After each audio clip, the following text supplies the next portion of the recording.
there's people on the internet who don't like us. Do you consider them enemies? Yes. You do? My therapist ghosted me. I just thought about that.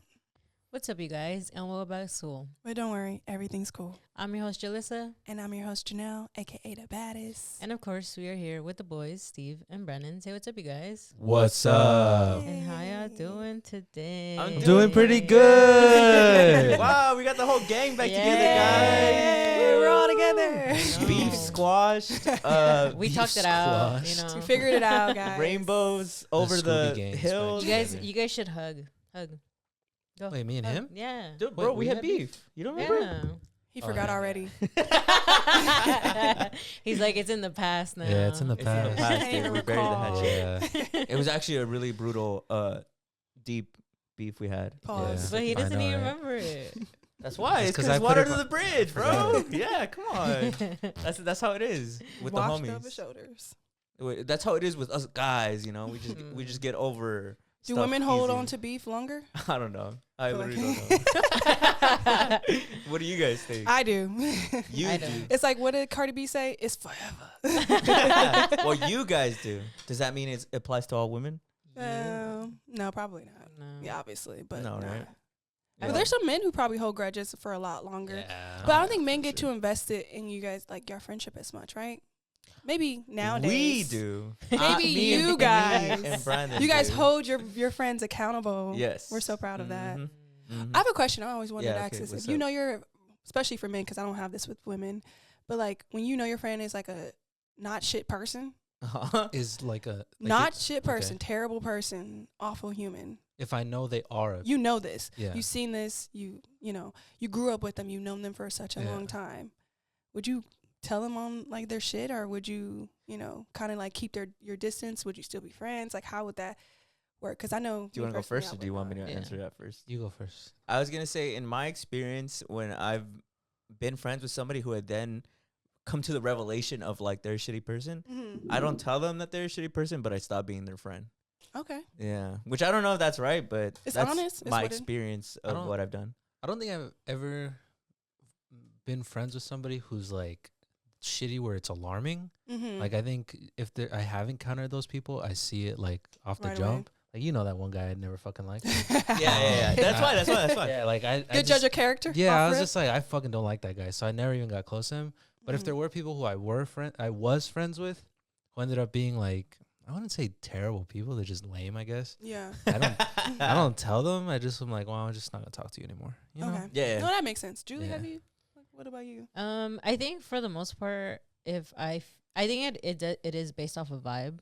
Mm-hmm. And I think especially when I see how they sometimes talk shit about other girls, I'm Mm-hmm. like, you talk way too much shit to think that you don't talk shit about me.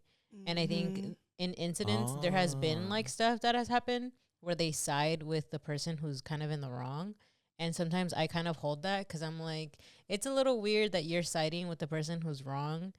And then after that, that's where like the vibes feel different. So for sure, it's like off a vibe, but also just like off of like observing them and how they kind Right. of act in front of other people. Yeah, I agree. Because I feel like if I can tell that you, like, if the roles were reversed, it was like you talking about me, like, Yeah. Yeah. Because when someone's like actively just talking shit about people, you're constantly just like, so what you say about me? Yeah. You know, Yeah, for sure. So I do, Yeah. I do agree Yeah. with that part. Yeah. No, yeah, because with some girls like that, especially, like, that's when I know, like, not to share certain things with them. Because then I'm Mhm. like, you be talking about a lot of people's shit. Yeah. And, like, and then some of them are supposedly, like, your friends.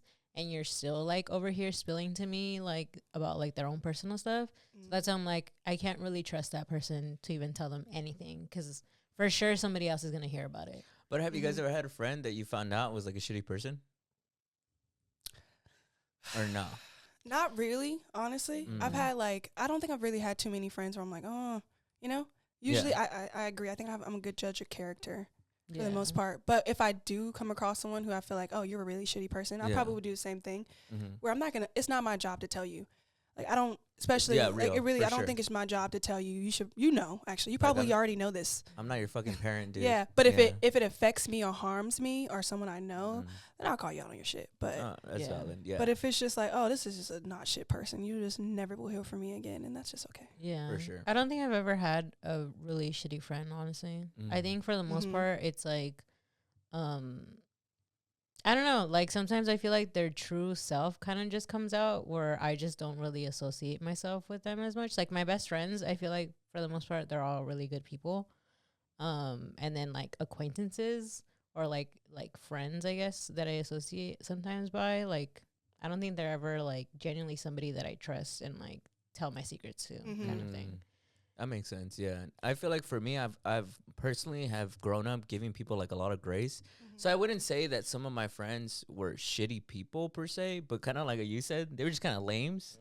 Where I feel like they could be better people. They're not shitty people, but they could be better people. And also, people, you're like, especially when you grow up someone, you're gonna see them evolve and evolve. Yeah. So like, someone in high school is not gonna be the same version when you're in like college or in your late 20s. So it's just like, I'm not gonna hold this shit against you when you're being weird and crazy, because you're figuring shit out. We're all human. Exactly. That's like you can that's give exactly grace my in that point. way when you know like it's coming from a good place. Some things are just not, some people don't know how to communicate as well or whatever. For sure. Yeah, because like basically what I'm talking about, the people that I'm thinking of is people that I met when I was a kid, and then we grew into adulthood, and I was like, oh, actually, you know what? I probably shouldn't be friends with you. Yeah. Kind of like, oh, you're still the same person? Okay. there has to be some kind of character development. But it's worse. It's not even something that they're the same person, is that they became like a worse person. Oh, they became what they, were the person that was hurting them. They became that person I type feel shit. like every shitty person starts off lame, but not every lame person ends up shitty.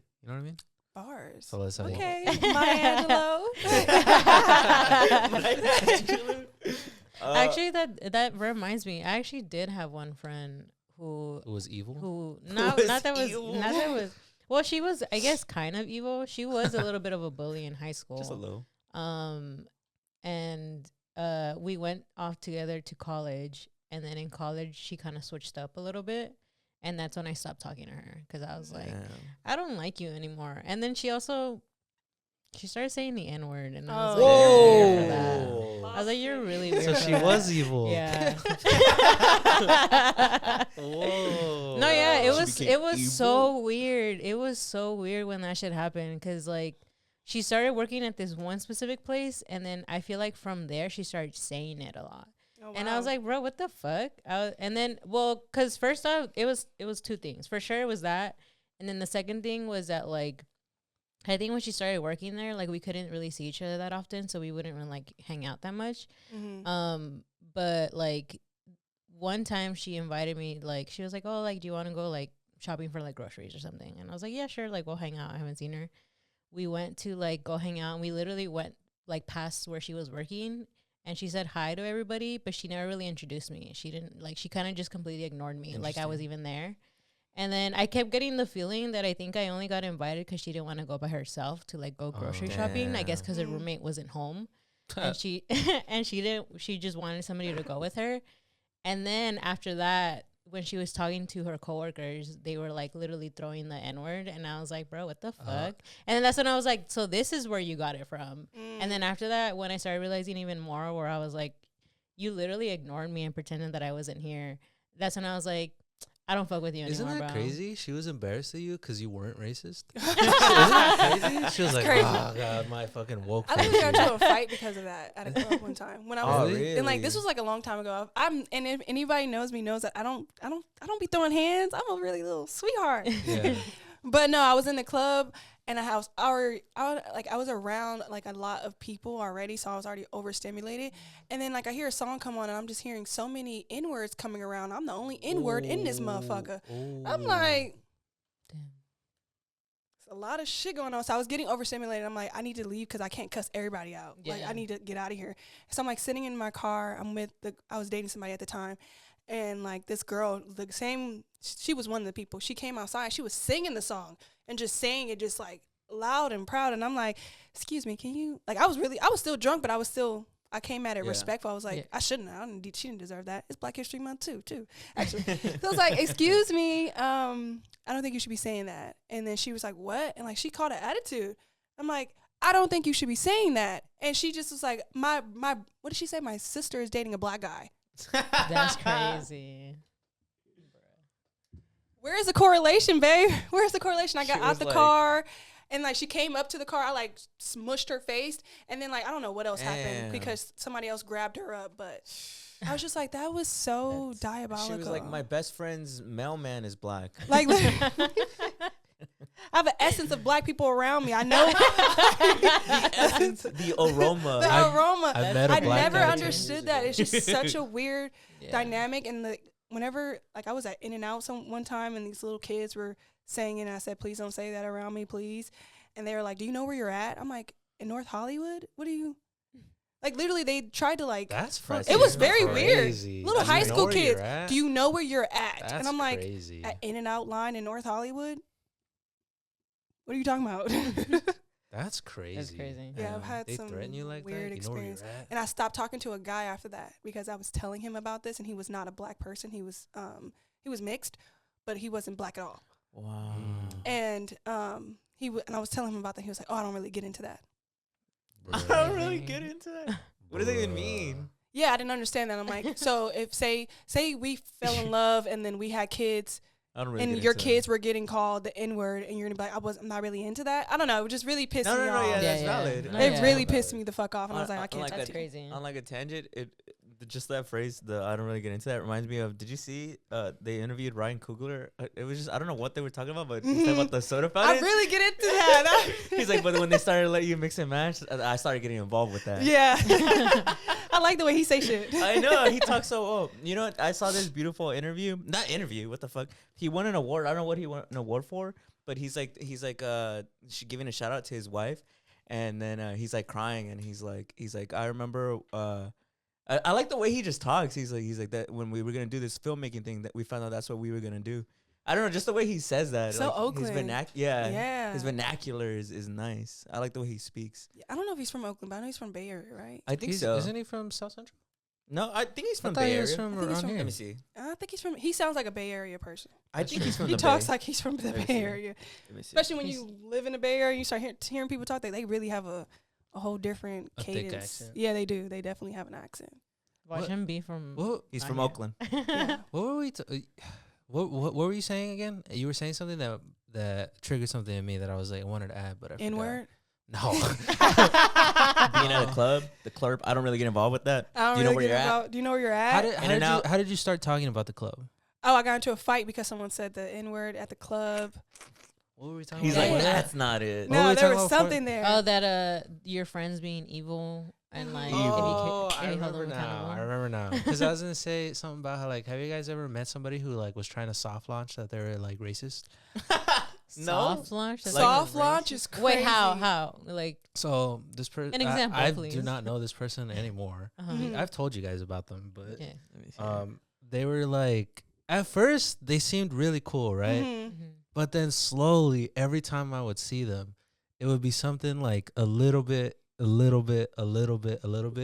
Mhm. it was like, I feel like the next thing you're gonna say, like the next time I see you, it's gonna be extremely racist. You guys never run into that? No. I No. don't think so. Because I remember it started off slow, and then the first time I was like, whoa, that's a little wild. Is I was talking about like the police and like how they were like harassing this like person of color, and he was like, well, like I mean, there's like two sides to the story. I mean, have you seen how at the protest they're trashing stuff, and I was at that protest, so I was Mhm. like, oh God, don't do this to me. And then the next time I saw him, it was about like he started getting into reparations. Oh. And he was like, I mean, you know, and I was like, but he wasn't talking to me. He was talking to somebody else. And I was like, fuck, like, why are you doing this? And Mhm. I think I cut him off when Charlie Kirk died. Cause I was like, I just know if I catch you again, you're going to say some crazy shit. I'll be like, Charlie Kirk fucking died. So I never saw so I never saw that guy again. Bruh, that's crazy. Not soft launching racism is crazy though. People do that. People do definitely People do that. I think especially around like other like they'll like see if they can say the N-word around you, and I'm like, yeah. I'm not. I will never tolerate that. Please don't play with me. Please don't play with me at all. Like Do people try that with they you? do. Really? They definitely do. Especially in high school. Shit bothered me in high school. I don't give a fuck if your whole neighborhood is all black. You are not black. Don't say it. Right. Yeah. It's just simply put, I don't give a fuck who you. I don't care. I know people have grown up, like, so maybe it may have like you may have said it when you were younger and not like actually like processing it. But once you get to a certain age, and you understand nowadays, the impact of what even you're saying. important now, like you should know now. Yeah. Everyone knows now. I don't Yeah. understand. Like, I agree with what you said. I Mhm. don't understand though how people like get so defensive about it. Right. About like, no, like I can say it though. Like I don't why get are you that. so pressed? Why do you want Yeah. to say something so bad? Yeah. And then also, why do you want to justify it by saying, "Oh, like you guys get to say it and like it's in all the music or whatever"?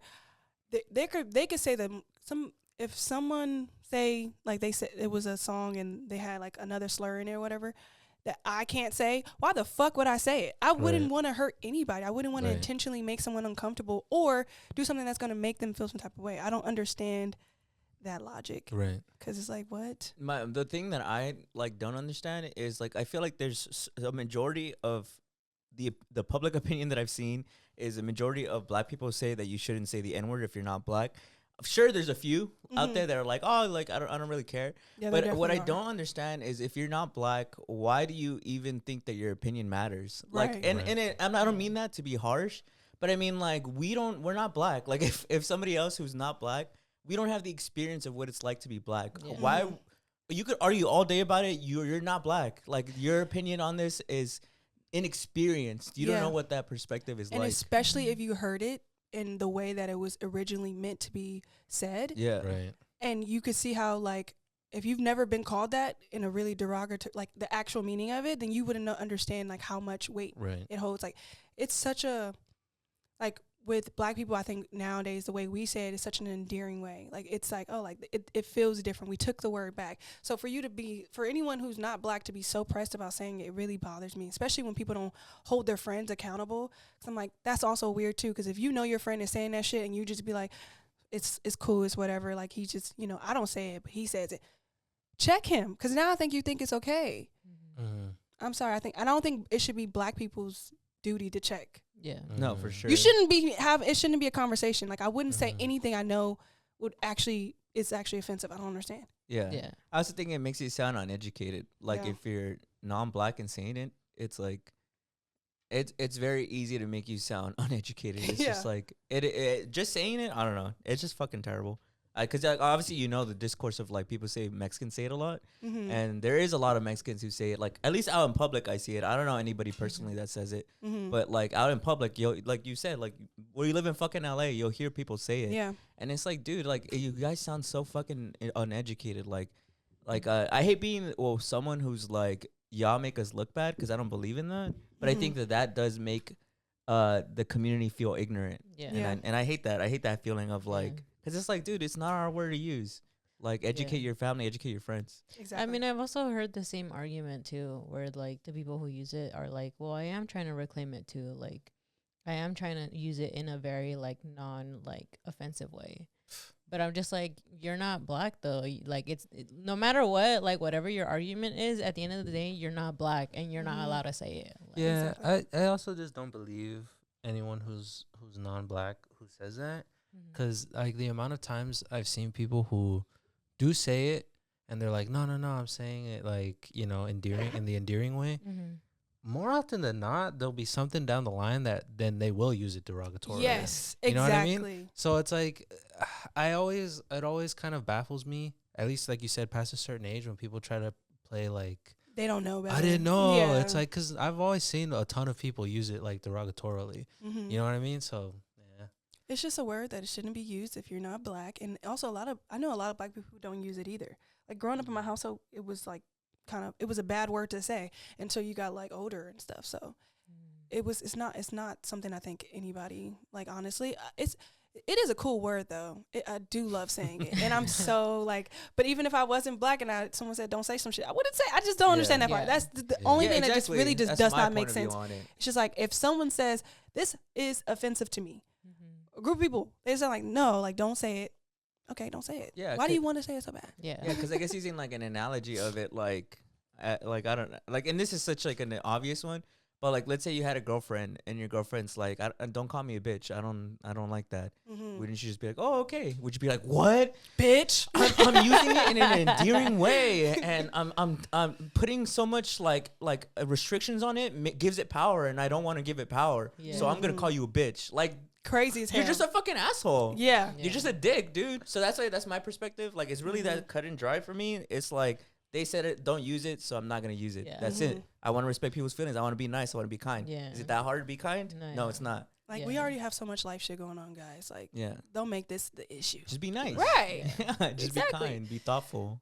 Be considerate. Yeah. People don't know that word though. Yeah. But I guess this moves into our topic, our hot topic in a way. Oh, because we're talking about in a way, because it's about being nice and being educated on certain subjects. So somebody made the news. Somebody who we, I guess, talk about every single podcast. 3 people made the news. Oh, yeah. 3 people made 3. Ooh. Well, they kind of... one of them didn't make the news, but just got wrapped in. Well, but it's like 5. No, I'm just kidding. It's like 10. 10? Yeah, no. But do you want to give me the break? Do you want? Go ahead. So All-Star Weekend was last week, and they had a press conference where they asked LeBron what are his thoughts on Israel. For lack of a better terms, what was the actual question? Like verbatim? I think they were talking about the Israeli like player. Yeah. And what's it like playing with him, and then they were like, what do you think about what are your thoughts about Israel fans or something like that? Something like that. But they specifically were talking about Israel. Yeah. And he replied that I've heard nothing but good things about Israel, and I can't wait to go visit someday. Yeah. And so and obviously what a horrible thing to say. What a stupid thing to say. Yeah. Well, what an educated thing to say, because it's like I think to pretend like, oh, like for ignorance of like, oh, it's because I don't know what's happening. It's like it's been plastered everywhere all over social media. Yeah. Like everybody knows like what's happening in Israel and the inhumane things that they've done to the Palestinians. Yeah. Just to quote exactly what he said, hopefully someday I can make it over there. Like I said, I've never been there, but I've heard great things. It's crazy. But people are obviously up in arms. I've seen a bunch of people on social media who said they were like lifelong fans, stop being fans of him because of it. I think it is a super ignorant thing to say, and I'm just surprised because I know LeBron had said that he wanted to be the modern day Muhammad Ali, but Muhammad Ali famously went to prison during his prime in order to protest against U.S. imperialism in Vietnam. And so something as simple as being like, I don't know. I just like anything else, literally anything else to say. Like I've only heard great things about Israel. It's crazy. It's pretty crazy. No, yeah, I think him saying, especially like I've heard great things, especially in a time right now where like everything has been happening. It's in the news everywhere. Like it's been seen everywhere. It's been heard. And that's why I'm just like, it's insane that he specifically said that part. It honestly just shows like the control that they have in so many facets and areas. It's actually really scary. I think I think Spike Lee had to like apologize because he was wearing a pro-Palestine. And it had nothing to do with like it didn't say anything. It's because the player was present, right, while he was wearing it, and people were like, "Well, what are you trying to say with that? Like, what are you trying to say?" And he was like, "Well, I wasn't trying to say anything. It's just very weird that, and then like anybody who says anything against them, it's just like automatically barred as like this, whatever." But I think with LeBron, it kind of just seems like a more like same like generic. Basic, playing it safe, and also saying something really wild and like what? They were saying that the reason I guess they kind of made LeBron do it is because I think they're trying to do a lot more stuff with I guess Israel in a way, like the NBA is, and of course like LeBron is kind of like the face of the NBA. So they're kind of like, why wouldn't you put somebody to kind of speak good on like Israel to kind of help like the fans kind of like, what's the word? Like help the fans kind of like accept them or like in a way like be like, oh, if LeBron is saying they're cool, then like I think they're cool. And I think that's why the NBA specifically right now is sort of surrounding itself. Because I mean, during the All-Star, that kind of was what was happening. And then I think Kyrie Irving talked about it, where he's like, pay attention to what they're asking. Yeah. And a lot of it was surrounded Yeah. around like Israel and all these things, because they're really trying to get, I guess, more like investments. They from them. I think they asked like almost every NBA player about that, the Israel Yeah. actual, the All-Star, Yeah. which I had never heard of him ever in my life. And I'm like, I guess he was like really top, like a top voter or whatever it's called. Yeah. Like, had like a lot of votes and stuff. I'm like, just like, I don't know, something's just very. And he was Suspicious? he was Yeah, an for I- and he people was say it a is. But he is, I think he was an Israeli soldier too, which Well, is crazy. if you're a citizen, you have to be a soldier, Yeah. which is the like extremely controversial part, right? Yeah. Yeah. Well, the other Um, part too was that this time in the All-Star was, I think, they never really had flags on their jerseys, and this was the first time where he even had one, also, and they brought out the flag, so there was like an Israeli Oh, flag wow. in the I All-Star. I did see that he does like average. I never watched him play, so I don't know if he's really good. But I do see that he averages like at least 20 points. So he's like, Mhm. I guess okay. But like he plays for Portland. I'm pretty sure Portland Mhm. is like literally not in the NBA like top 10 teams or anything Mhm. like that doing really well. So like, how is someone who's like a team that's really trash, because Dame is not even playing this year? Which, how is he shooting in the 3-point contest? He won won. too. I'm Yeah, like, he what the hell won. is going on? Yeah. But that's besides the point. I'm just like, that is weird. I just found it extremely devastating that LeBron would say something like that. Yeah. Just Mhm. because I think like there was a letter that they wrote to him, like an open letter about like the problematic nature of what he said, and I really agreed with it, because it's like, well, like you mentioned, his aspirations to be exactly like Muhammad Ali, Yeah. and like I've brought it up before, where I did think it was really cool when he spoke up so much about Black Lives Matter and how, Mhm. and they talk about it, how it's like he kind of built this brand and identity about how your silence is complicity, right? Yeah. Mhm. And I think for him to say that was like the antithesis of what he was alleging to kind Yeah. of stand for, Yeah. you know? And so that's why I was just like, wow, that's extremely disappointing. How much control do they have? Well, because I'm just like, dude, you're LeBron James. Like you, and I think it's also like at a certain point, he of all players, I'm like, you can't claim ignorance, dude. You can't claim ignorance, and you can't also claim that you don't have influence. You do have influence, Yeah. and you yourself have like mentioned it all the time, you know. And so I thought it was extremely disappointing that he would say something like that, Yeah. because Yeah. there's a lot of people who, like you said, will genuinely be like, I don't know, who cares? Like if LeBron says it's cool, it's cool. Because people do like him Yeah. like that, you know, like who Mhm. really do. They respect his opinion Yeah. on things. Especially because it's like, to me at least, he did build some trust, right? With it's Mhm. like, I did think it was cool that he said stuff about Black Lives Matter, because a lot of athletes would not do that. Yeah. Mhm. You know, and I thought that was just A terrible. lot of big him. athletes. Yeah, and he's the biggest athlete. You know, I Yeah. thought that was just a Yeah. horrible. Shout out to thing say. Kyrie and like Wemby. Yeah. They're one of Uh-huh. the two Oh, yeah. players who yeah. literally are not afraid to just say the shit that needs to be I said. think it was and he's, really cool when especially Benyama with did that. Kyrie in particular, because Kyrie had to do it in a time period where like no one was on his side. They, Yeah, for sure. When you look back at how they were treating him around that time, and like how like the little list that they had made him do before he can even touch the court again, the control and like the way that they're like touching so many, it's just really weird and Yeah. strange to me, and it makes me Yeah. really afraid. I thought it was cool. I thought it was exceptionally cool of when Benyama to say stuff about ice, Mm-hmm. because that's another thing that also Mhm. bothered me. Like, I don't want to say I gave him the benefit of the doubt. It was just more like I thought it would eventually come up, and then Yeah. he would say something. Where none of the Lakers said anything about ice, or any of the big market teams that were in areas that are heavily affected by ice. Mhm. So I thought it was really cool Except for Timberwolves. yeah. But I guess they're not really a Timberwolves. big market, right? No, no one's, No. no And one's in so- Minnesota. And Well, so like people are in Minnesota, but like literally, you know. Yeah, in I And get so I you. thought it was cool for Wembanyama to say that, because it's Yeah. like, well, I could see him becoming the face of the league. If not, he's right there, Yeah. you know? No, So I thought that was True. really cool of him to say that. and he's so young. Yeah. And I think it was just also equally disappointing that it wasn't just LeBron saying that. It was also how it was revealed that Kevin Durant and Stephen Curry have investments in Like Israeli technology, right? for Kevin Durant, it's drones. Yeah. And then for Stephen Curry, he invests in a bunch of like ex-IDF soldier businesses, I believe, Oh, really? I No, I had no think- idea. if I'm not mistaken. But they're both heavily invested in it. And I think Kevin Durant's is confirmed, right? Like his investments. the leaked part, which is like, I guess it's still alleged whether or not it was him. Did you It's see him, dude. It's for sure him. Oh, the burner accounts. Yeah. Yeah, but did you see in one of the burner accounts they send him like an article about his investments, and he allegedly replies, "If they need drones, I got them."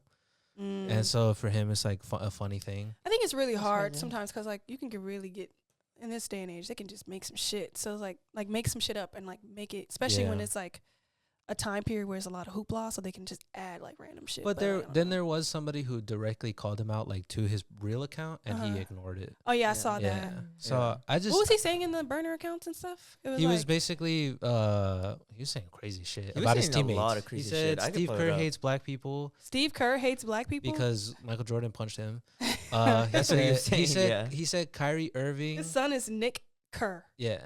He said I really cannot get over that. Why is your son? Why did you hear name your what they're son that? calling KD now? They're calling him KDF, like the IDF. Oh God. he said Kyrie Irving acts like black people owe him stuff, but white people he's like on his best behavior. He No, said, the funniest shit I saw was he called Russell Westbrook. What did he say? triple double cocaine bear. Bruh. He said That was funny as hell. He said There's some funny Not shit gonna lie, about that it. shit Yeah, was yeah. funny as hell. I literally was dying laughing off of that he one. That said was funny. Alfred Şengün can't shoot or defend. And then he said, who did he call? He called that one dude. the R word? Yeah. What's his name? He's like Oh, yeah. he's someone's son that used to play in the NBA too. He's like a junior. I don't know his name. What else? Who else did he make fun of? He said he called Steph Curry the light skin. Wow. Yeah. He said, what did he say? He was like, if you don't pass the ball to the light skin, you're gonna get benched or something like that. What else Oh, did wow. he say? He basically was just talking a bunch of shit. Yeah.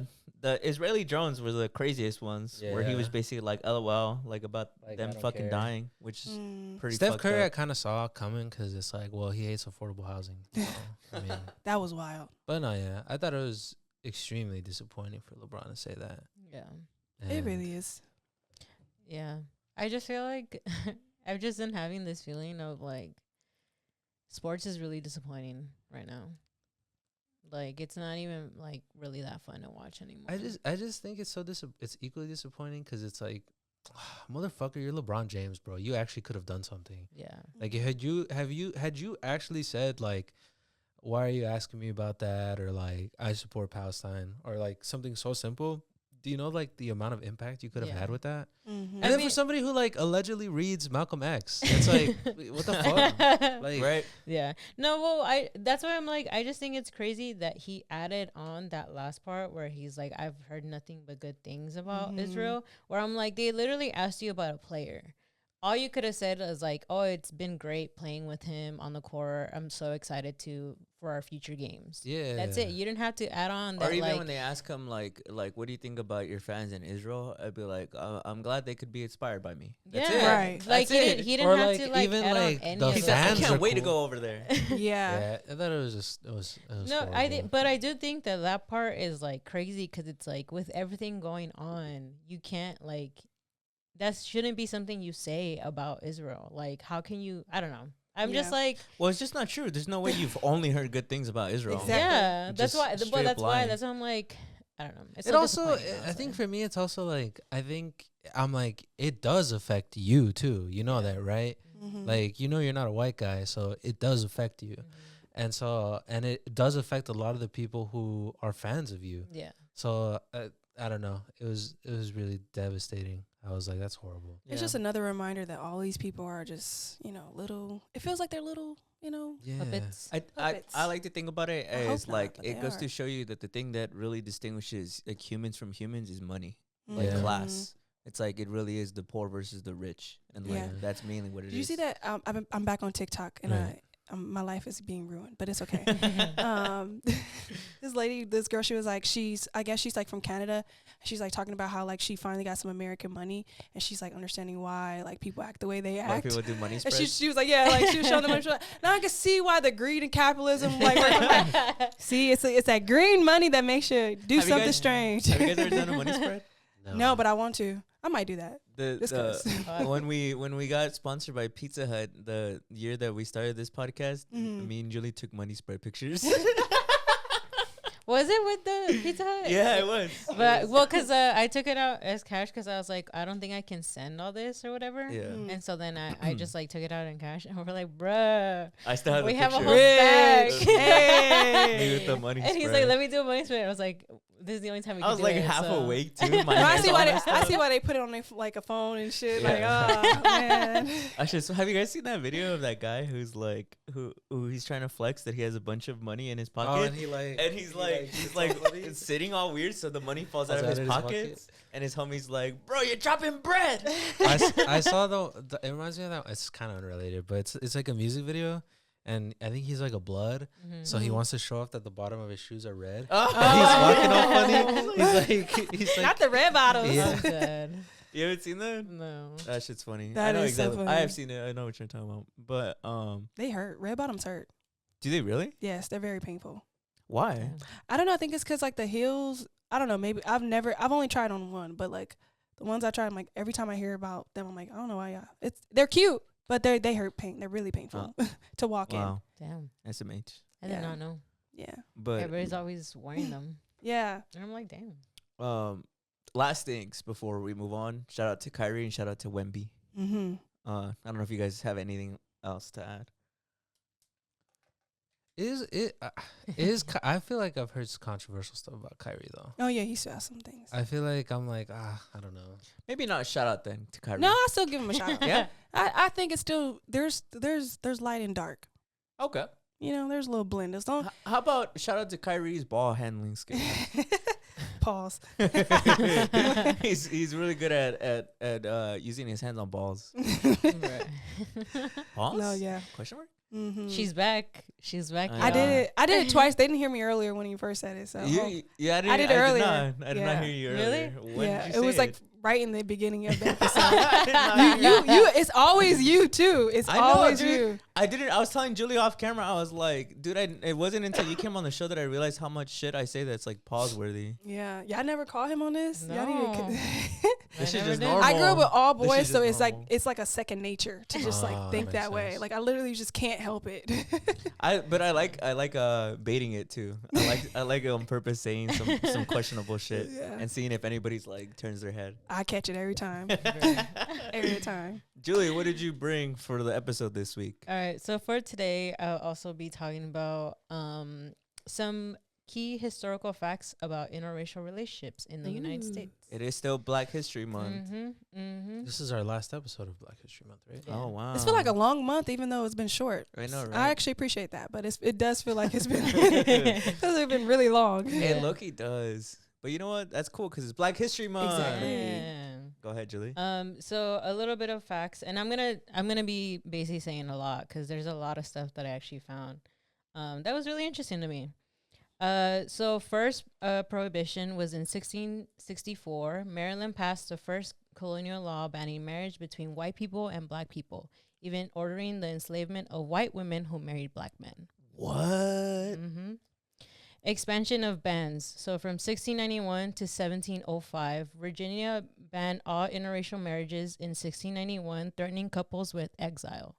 By 1705, the state imposed massive fines on ministers who performed interracial ceremonies. Wow. Early repeals.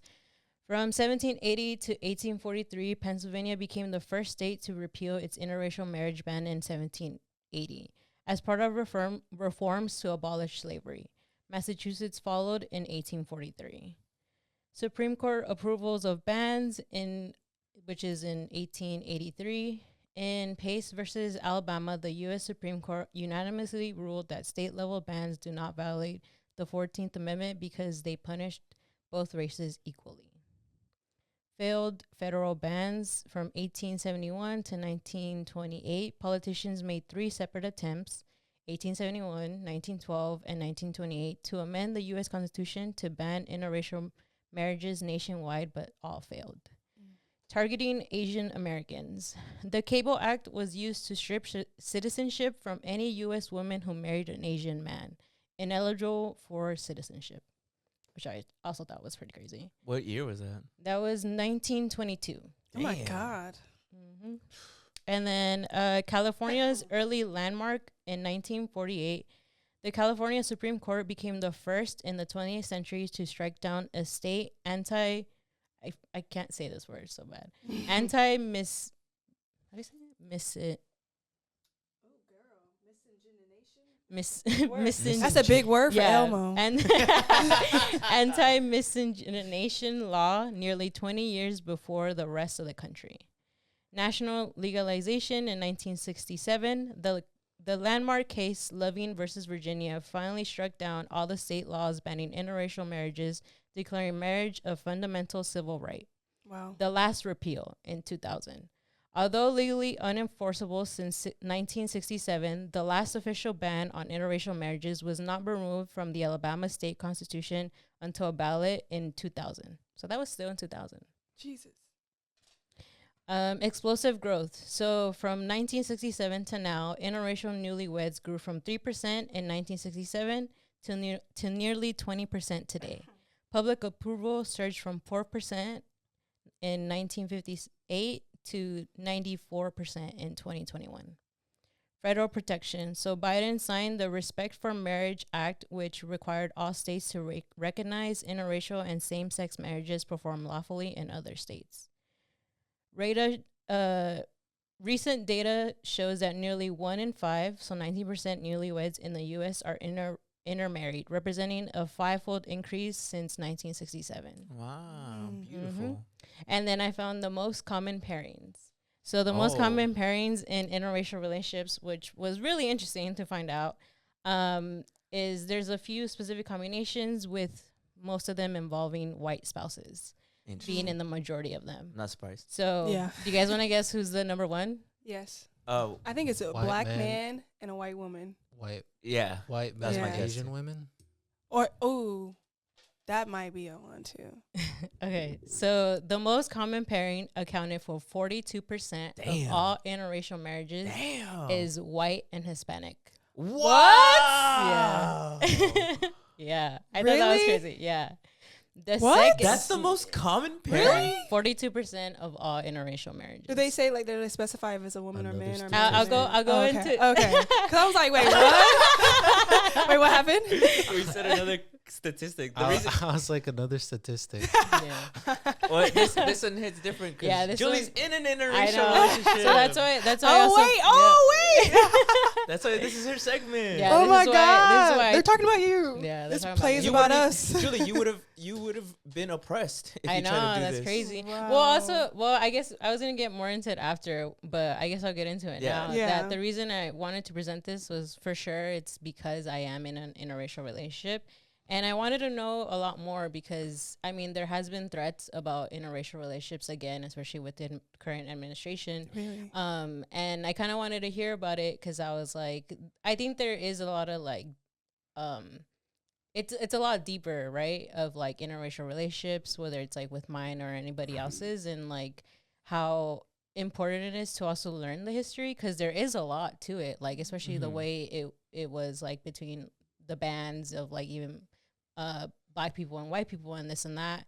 And I just thought it was really important. Like, I think for myself, I think there has always been that fight, especially being with a white man, of like, I'm kind of throwing away, I guess, my own culture for that. But in reality, there's just so much depth to it too, where it's like, it's a part of history as well. Like, do you feel like you're throwing away your culture?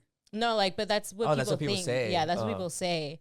And I think there's just a lot more to it because it's like back then you wouldn't be allowed to do this. A lot of people wouldn't be allowed to do this. Yeah, Brandon wouldn't be here. He wouldn't exist. He wouldn't exist. Wow. I wouldn't exist. Whoa. Is even there? But I'll go in more into it a little bit more. But I have a whole bunch of more facts. Okay, let me hear this. Cool. Okay, so the second most common, making up 15% of interracial unions, are white and Asian. Oh. And then making up 11 to 12% of interracial pairings is white and black. And then about 5% is black and Hispanic. Oh, wow. Yeah. So a little bit about the trends for each like racial group. So for Asian Americans, historically the group most likely to intermarry, about 29% of Asian newlyweds marry out, though this rate has slightly dipped recently as the pool of potential Asian partners in the U.S. grow through immigration. Hispanic Americans, roughly 27% of Hispanic newlyweds are intermarried.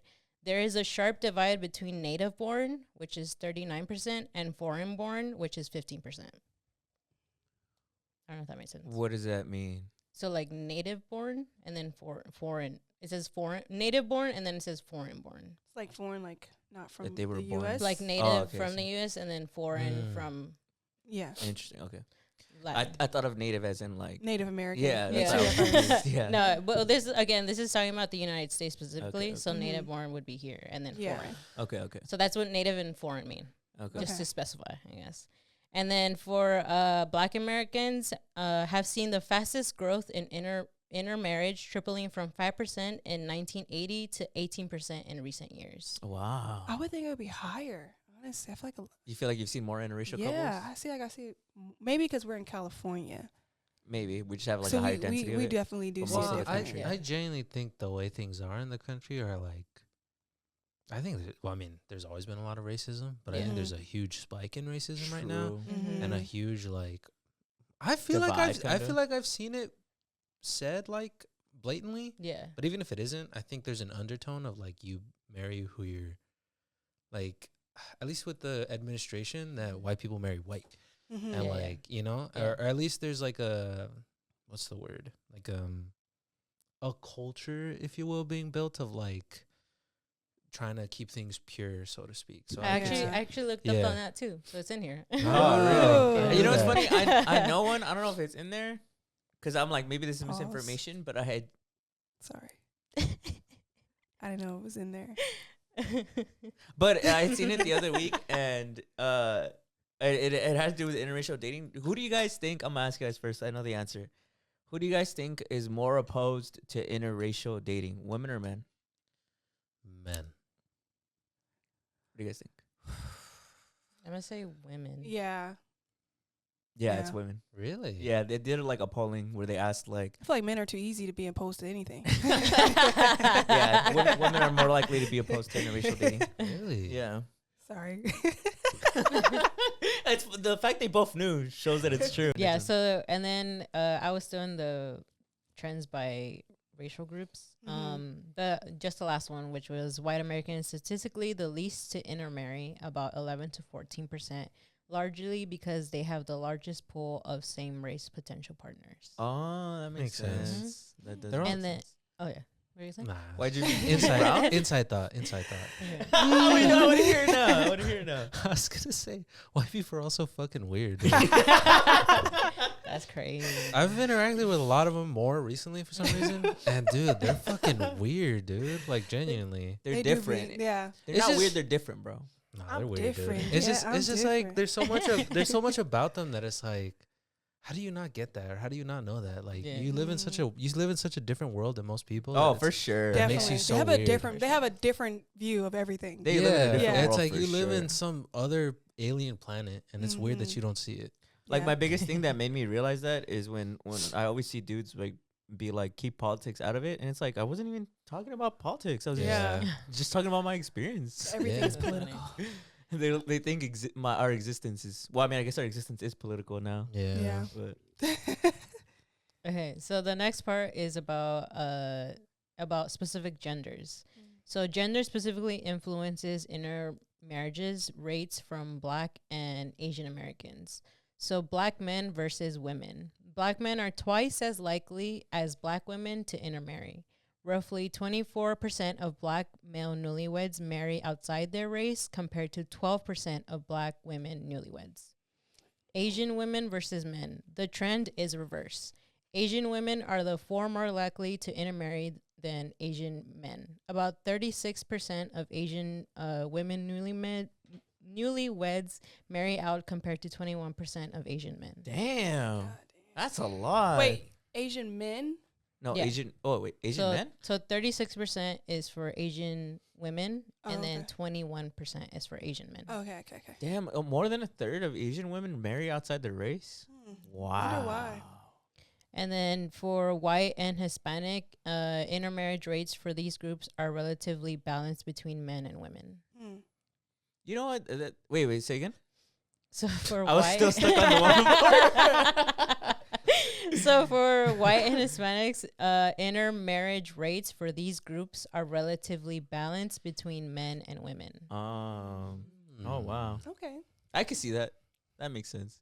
The whole Yeah. black men dating outside their race thing is so like, honestly, I feel like more black men, I don't know, maybe it's, I don't know. It just always felt like they prefer to date outside their race. Interesting. From my experience, especially Why? in California, I think.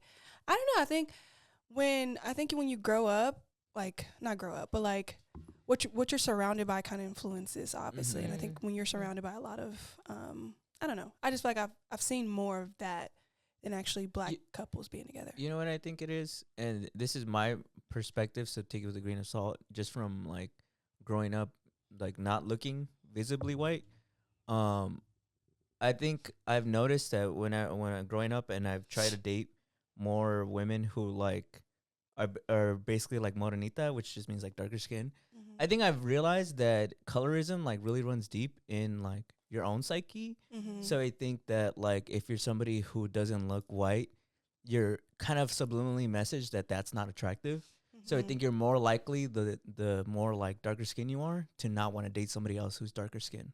Yeah, I guess that makes sense. But also, like, it's very. Have you noticed that most athletes, like every single one of them, they all date the same kind of girl. They all look the same. It's either a white girl or she's mixed or something like that. Like I feel like it's like a very. And most of the athletes that I'm talking about are black. So it's just like a. That's why it was very, like shocking to me that LeBron is, married to a black woman, or like when you see like prominent athletes married to like the same races as their own or whatever. I'm always just very shocked by it. I'm more shocked than I am like, what is that other word? I don't know, but you know what I mean. Yeah, I get what you mean. I get it. I always figured too that was because of the kind of like what Julie talked about, like the dating pool, like if you're someone who's rich, like I imagine most people that you can date are white. Or it's like a conscious choice. I think it's more conscious than anything. You think too. so? Yeah, because it's also just like when you get. I guess a lot of people assert whiteness with like wealth, class, and just like superior. You know the word. Words are beating my ass today. But yeah, that. So I think that kind of like plays a part in it because it's just really funny how like every single one, anybody who's like really popping or whatever, they always end up gonna leave your ass for a white girl, like that type. It's always that. Yeah. For sure. I also think it's there's just like different factors because I feel like other things could be like where they went to college or where they grew up. In these institutions for the most part. I mean, most of the owners are like white, right? So I think especially being in these types of leagues and stuff, I think you get surrounded by that. And for the most part, if it's like somebody who's like your same group, it's mostly just like you've known them since you were like 12 or something. Like that's your high school high school sweetheart. Sometimes, For sure. But I think for these other things, I think it just becomes who you're surrounded by. For sure. My own personal experience, I mean, again, like I started working for a very predominantly like white institution, and I feel like that's kind of how I met my boyfriend. Just to like speak on myself, I guess a little bit. Just to defend myself. because You're like, I didn't get with him because I thought he was superior to me. Well, because you guys know how I was against like I guess white people, like how it is. I guess to speak on that, it is interesting because growing up, like I always gave more grace towards the white demographic than Julie did. Yeah. And if anything, you were really harsh towards white people. I mean, you still are. Yeah. But like, I was completely shocked when you started dating a white man. Is this I was the like, first white man you ever dated? Yeah. Oh wow. I was like, wow, I totally thought you like thought they were like disgusting or something by the way you talk about them. I did think that they were. My mom used to be like, "Why don't you date a white man?" And I used to always be like, "They scare me, mom." Like, they are scary. But like that's why I don't and because like it wasn't until where I was working that I actually started meeting more white people, which is funny to say, but it is. And now I have like white friends, and like my boyfriend is white. But I think again, like if just to give like a little bit of like why that sort of happens, I think it's just like who you kind of just start surrounding yourself with. And I can mostly just say for like college sometimes, like I think especially when you're in a predominantly like white institution, I think you kind of just get surrounded by those things. Plus, there's media. And I think, again, like in media, it's always been like, it's always just been like white people in media or like the lighter skinned actor or whatever. Like, I think that just has been embedded in us so much that some people kind of like take that in and see that as attractive because that's what society 100%. sees as attractive. I agree. Yeah. I'm telling you, I've totally seen it in my life experience where I feel like I don't blame them. Like, I don't think that like, because I'm thinking specifically like in college, I had like this situationship with like this woman, and she was like darker skinned than me. And that's where I really realized where I was like, because there's this part where they told me that they felt like my features weren't attractive. And I always told like, you this? Yeah. Somebody you were dating? Yeah. We were like situationship, I guess. Damn. Well, if you call that dating. Yeah. But they said that to me. And then I think it hurt my self-esteem. But over like, I don't know, like a couple years of like really reflecting on it, I felt like it was deep kind of. Because I felt like I said, they were darker skinned than me. They had like the same kind of like indigenous features that I had. And so I felt like, I think it's because you're taught that those type of things aren't like the ideal like way to look. And so as you grow up, you don't want to date somebody who looks like that. Yeah. So that's why like what you're saying, like I think that's facts, dude. Yeah. I think a lot of people internalize that stuff For sure. where they're attracted to white people because they've weirdly enough been subliminally taught that that's like the ideal version of attractiveness. I agree. Subconsciously it comes up in that way. Yeah. You don't really recognize it sometimes.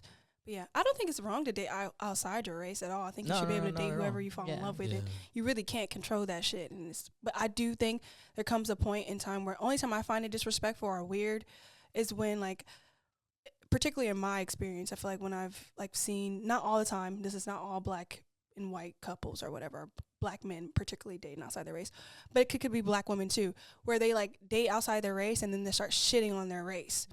What the hell is that about? Yeah. Like, It's like a sleeper agent, dude. yeah, like I got it. I'm glad I got me a blah blah blah. Like these black girls are these whatever. Where you're talking down on your own race. Like your sister's black, your mom's black, your cousins are black. Yeah. Please relax. Like literally. Right. So it's That is just weird. that's the only For time sure. I have an issue, especially when like or if you're in an interracial relationship and you're not holding each other accountable for ways like in society. Like for instance, if you are a white mother with black kids, because your husband or your partner is black, and you don't know how to do their hair, you don't know how to like stand up for them when something racist is happening. You can't prepare them for the things that you have never experienced, like being in a car and like being a black man in a car and just the cops and shit like that. You like little things you really wouldn't know about or whatever, and you're not actively trying to learn and teach your kids.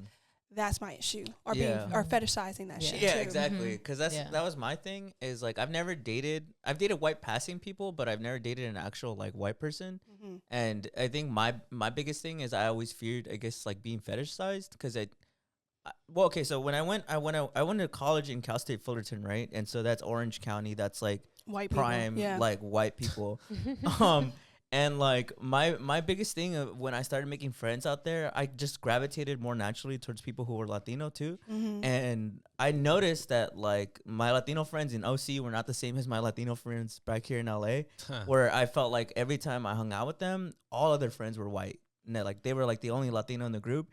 And I started noticing that I felt like they would let certain microaggressions slide and certain things slide in order to sort of maintain their friendship. And I don't even know if they thought about it that deeply, but to me, it made me also like relate that to dating, where I feel like my biggest fear with dating somebody who would be outside of my race, I guess you could say, is like being fetishized. Because then I feel like that leads into sort of like excusing a lot of racism towards my community. And so like, I don't know, that's the way I always thought about it. I mean, I'm sure it happens to some people, but I'm sure some people don't let it slide. Yeah, and also having kids. Like if you end up in a interracial relationship and you have kids, they're gonna have a whole different outlook and experience. You should be able to like communicate and help that out. See, prime example. Like I always wonder how does that work for those kids who are mixed. It's like weird, dude. Like, do you know? Like, I know a lot of people say, "I'm too black for the black kid. I'm too black for the white kids. I'm too." I mean, you know, that's like yeah, it is. But I always tell the story where it's like, at least this was my experience. Is it's weird to be part of two communities that are of color, right?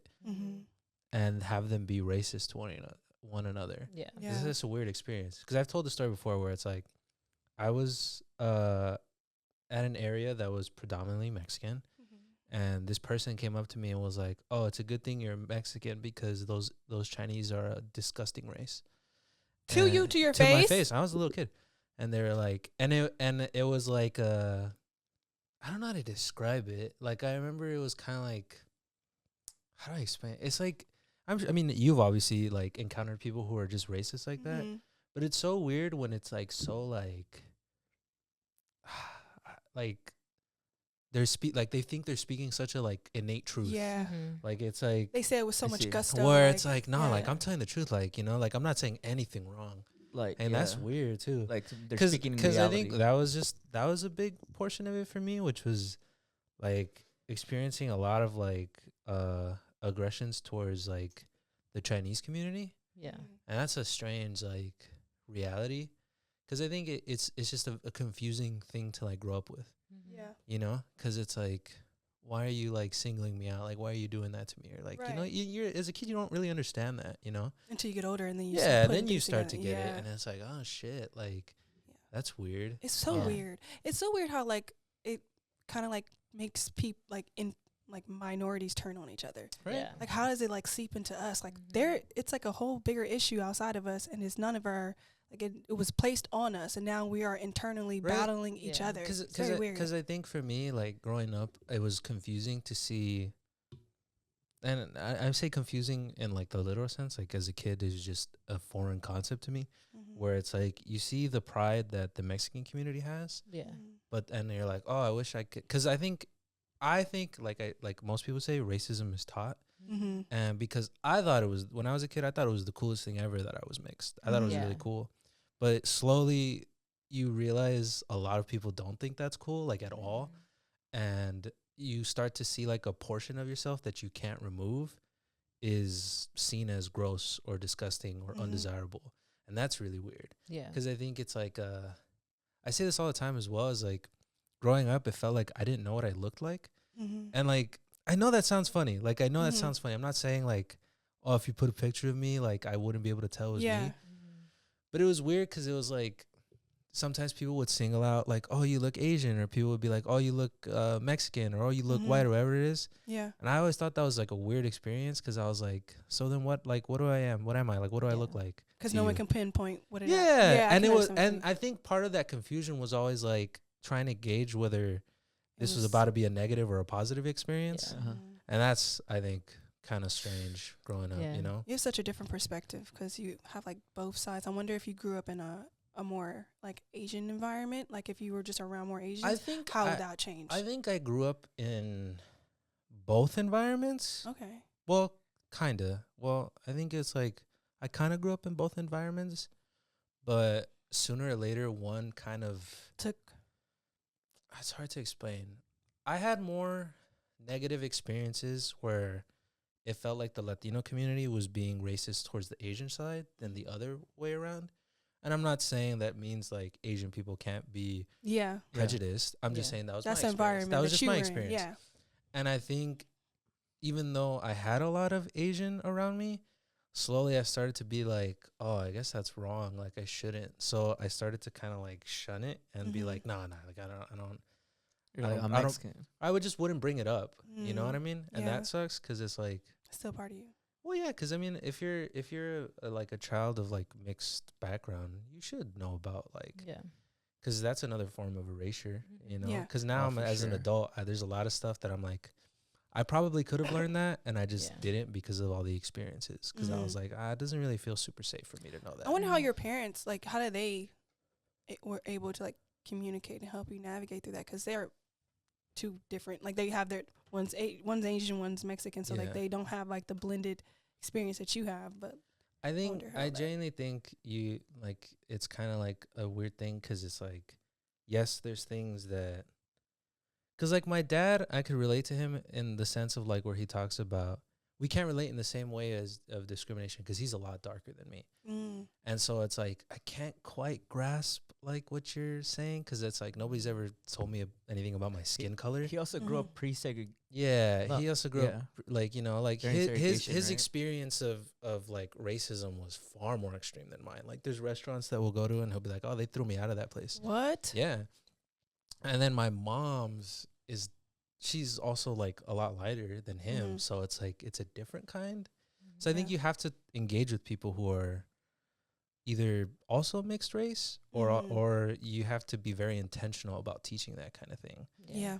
And I don't like it's I don't think it's their fault or anything like that. It's just like it's just a weird intersection to be at. You know what I mean? Interracial. Yeah. To be at. I actually did also look up stuff about multiracial kids.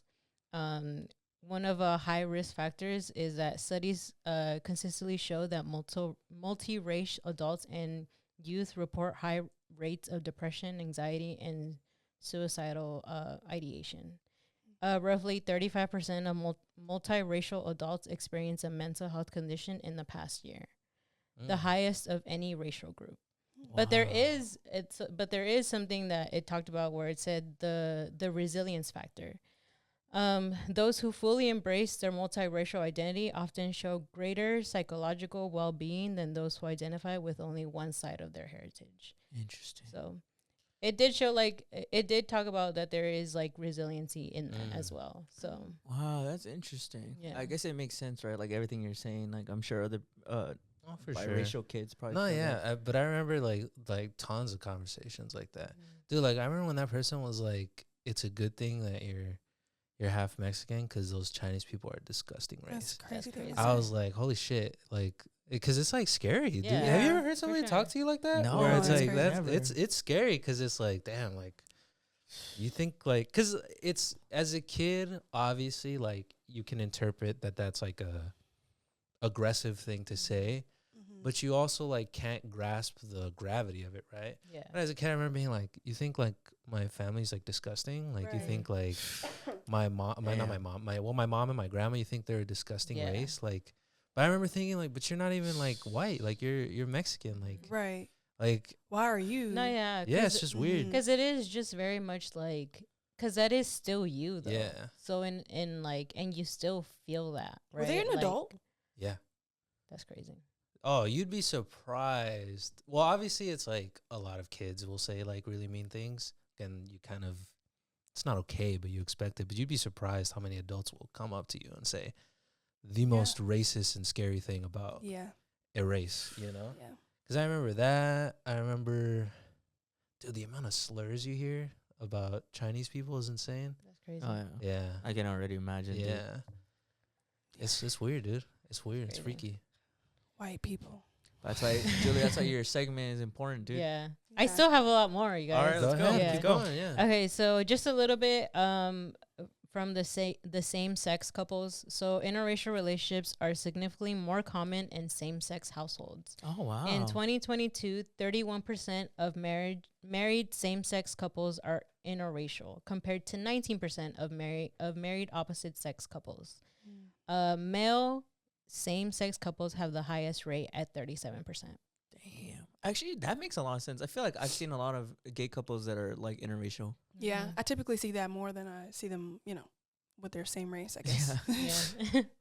And then there was actually something important that it actually went into talking about like education and geography. So the impact of education. So education generally acts as a quote unquote bridge to interracial marriages though the effect varies significantly by racial groups.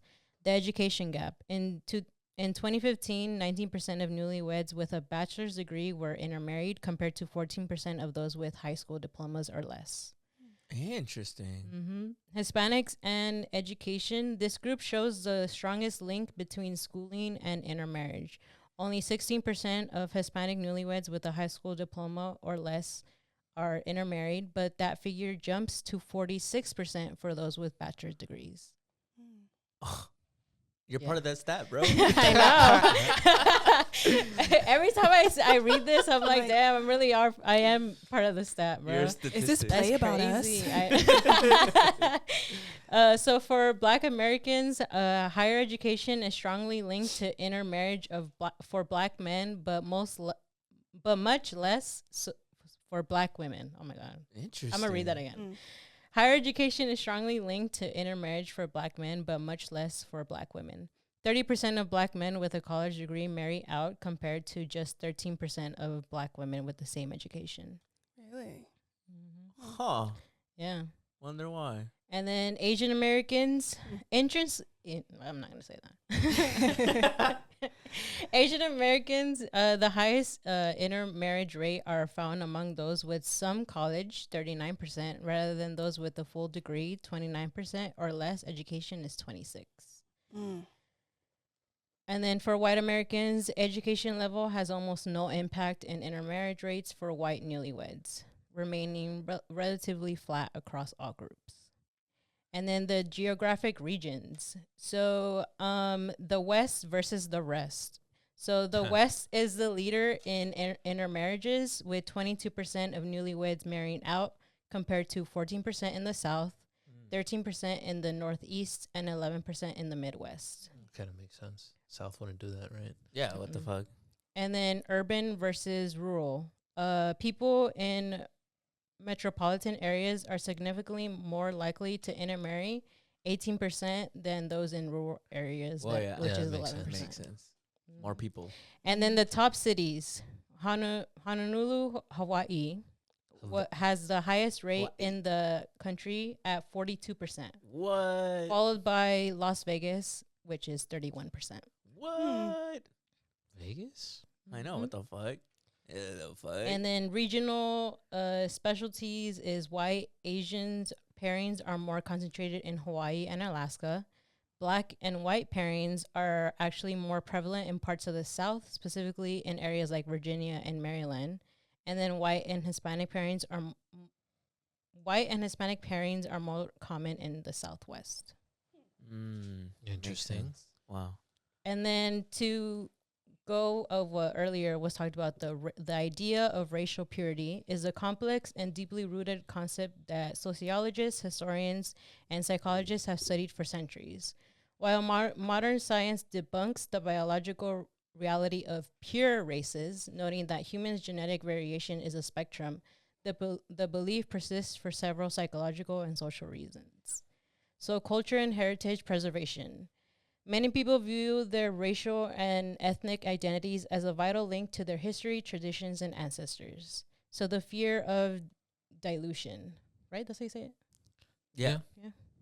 There's often a fear that through intermarriage, specific cultural practices, language, and stories will be lost over generations.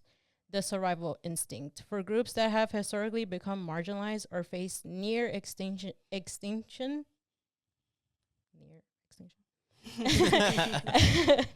So for groups that have historically become marginalized or face near extinction, marrying within is sometimes viewed as a strategy for group survival and the preservation of a distinct identity. So I thought that was like interesting because I'm like, I have heard of like, you know, like when you intermarry, especially with, I guess, the white culture, you start losing, you know, like your traditions, your language. So it is very interesting that is something that is very much embedded in this. Psychological and comfort and in-group biases. Humans psychologically naturally gravitate towards homophily, the tendency to associate with people who are similar to ourselves. The in-group, out-group dynamic. Evolutionary humans developed a tribal mindset where the in-group was seen as a safe and the out-group was seen as a potential threat. Cognitive ease. Being around people who share the same social cues, upbringings, and appearances can feel more comfortable or easier, leading some to moralize that comfort as a correct way of living. Honestly, I feel like I don't think I could date. It would have to, because I agree with that. Mm-hmm. Like, it's such a beautiful thing when you do date in your race, because then like there's certain cues and things that are just like innate that they just get. You don't have to explain. Because I feel like when you date outside your race, there's a lot of explaining that goes along with that, and having to like adjust a certain way. I wouldn't say I would be ever opposed to dating outside my race. I just highly doubt it would be a white man. Just for the simple fact that that's just a lot of lessons I would have to teach. And I just don't have time for that. And I think if I was going to date outside my race, it would definitely be someone who's a person of color. Just because like they can relate to things. And then they can also, you know, if we have kids per se, like they can, you know, understand it. It would be like obviously a conversation we know we have to have instead of with like a white. With the white. It'd be a different, it's just different. Yeah. I'm not saying, sure. Honestly, I just can't picture dating. I don't know. I'm gonna edit this to it when she ends up with a white man. That won't happen actually. This is perfect. Keep saying that. No, it's funny because I'm like, I literally didn't either. And it happened to me. They could be mixed, maybe. They could be white and black, but just a full white man. Yeah. What are we gonna talk about? No, Well, to go off of that, like I just thought it was interesting because don't do that to me. I don't need to.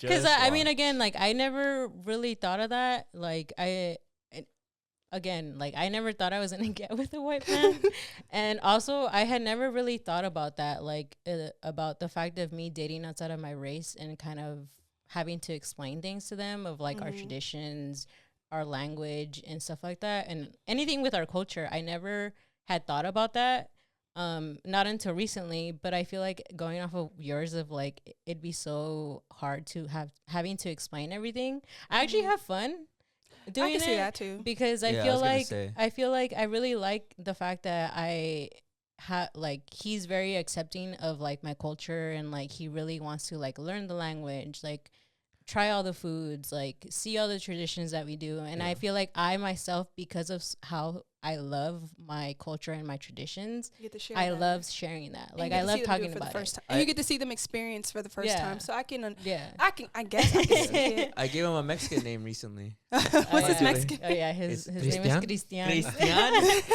What is Poner. His last name's Ware. His last name is Ware. So like wear, like put on stuff. Really? Yeah. So then Cristian we were like, Poner. Yeah. But I don't know, like I had never really thought about ever the experience of what it would be to date somebody outside of my race. And I had heard people talk about it too, and like there was this funny poem that this girl made about how it would be about dating, I think, a white man, and how like it was very bad, but her talking about like I have to like basically saying that it was a bad thing to date somebody outside of your race. But now actually being in one, I think it's actually really fun. Like I think I really do. But I think it's because I myself it's your person, though. Like that, like my own people. Like I like my culture. I like that we celebrate like Independence Day, like Mexican Independence Day. Like I like that we do Day of the Dead. Like I like that we do La Rosca, and like I'm teaching him about like he's gonna find a baby in the bread, like like I love teaching that and talking about it, and like showing him songs and like music and like different dances, like everything basically, because I feel like I'm re-experiencing it through him. And I think that's why to me it's like it's really nice. And I didn't know that that's like what would be a part of it, of like dating somebody outside of your race. Of course, I'm dating a white man, and now I guess I'll be specific on that. This is not propaganda to date a white man, but maybe this is her experience. She's had a good experience. But I just think that it's nice in that fact of like it's not all that bad, I guess. He's a chill ass white dude. Also, and like if they're open, if they're like woke as fuck, it would just be a lot of things that would they would have to click a lot of bars. The bar is higher for them. Because in preparation for this, like I even started looking more on TikTok and like people's opinions on like interracial relationships. And something that somebody brought up is, for sure, I think being and dating somebody outside of your race is a lot about awareness and accountability. So your partner has to be aware that like you're from a different culture and that you have experienced different things in life. So to be specific, like he's a white man, right? He's never really experienced racism or just different things of how people look at you when you walk in a room. Yeah. I think it's just bringing. At least now he does at the Mexican parties. Yeah, now he does because he's the only white guy, right? But like, it's the importance of that they're aware that you also have never experienced the same things they have, and also the accountability of like you're gonna go through these things, and maybe sometimes he'll say something that he didn't know was offensive, and having that accountability of like, oh yeah, like, I didn't know that and I apologize for that, or whatever it is, right? Yeah. Of like just having that awareness and accountability that like they can acknowledge who you are and still like love you and like be there for you and like understand that your experience is completely different from theirs. So I thought that was like really important. For sure. No, that makes sense. I'm just laughing at like, dude, like you picked like a white man, like blonde, blue eyed, and everything. Blonde, like, it's crazy. I didn't choose him. I mean, I kind of did. The universe put him there. He's a chill ass white dude. Yeah, I fuck with him. He's probably top 5 white dudes I've ever met. I'm dead. And like to go back to like the whole fear of like the diluting and like all that stuff, because I know that people have always said like especially like our kids, right? They'll be, you know, half white, half Mexican. And I've always thought that I'm like, well, I think because he embraces our culture so much, and he literally wants our kids to speak Spanish. He's like, I want them to know, like, I don't want them to be like that kid that doesn't. Yeah. So like, he's literally been like, I want them to embrace their culture and traditions. And I think to me, I've never seen it as like, he's the one who's kind of like taking over and I guess diluting it. It's more of just like, I feel like it's us kind of like, I don't know how to explain it, but it's just like, there's nothing being erased really. It's being blended. Like it's just being blended. And I feel like that's just been such a hard thing too. 'Cause I feel like I've met a lot of people who actually aren't really for my relationship. Especially like they've always been like, oh, the Latina is down because she's dating a white man and this and that. so like, and I've seen those. It reminds me of the. Have you ever seen? I don't know if it's Tia or Tamira, but she's on the. Tamira. Oh, you already know what I'm talking about? It's Yeah. like, they call me white man's whore. Yeah. She's like crying. She's like, Oh my god. I think her husband is like MAGA. Yeah, he was on because he he's worked that for type because of he white worked for dude. Fox News. Yeah, he worked for Fox News. He said that they shouldn't be. Yikes. People shouldn't have food stamps and something like that. It's just so weird. Fucking Christ, A dude. whole lot of things going on, but At least Christian's not like that. yeah. I think, but I agree with what Janelle said though. Like when it comes to like there's a lot of conversations that like when you're in like I'm sure like a mixed relationship that you're gonna have like like you said, like if you're a person of color and you're dating someone who's not of color or of a different community background, there's a lot of conversations you have to have because everybody's experience is different. And they would just have to really be aware and willing and mature and like I don't know. I don't think I want that. I don't want to have to it would just have to be the right situation, I guess. Yeah, true. Yeah, it would just have to be the right situation. But don't put that on me, okay? Ooh, I can't wait. Don't do that. I mean, I guess I'm not the rare case because it's You're the very most common. it's the most common. But I mean, I feel like which is still I guess shocking to me. it's I don't know if the word is cool, but it's like I guess I'm lucky in that I found somebody who actually is willing to embrace the culture and not switch me up and no, you should hate, and I feel like I think that's like the good part of all this, and I think that's why for me it was even more of like why I wanted to know more of the historical context of like interracial relationships, because of like it's literally in history that it wasn't allowed. Like this wouldn't have ever happened back then, right? Like it wasn't allowed. Brownie wouldn't be here again. Yeah, it wouldn't.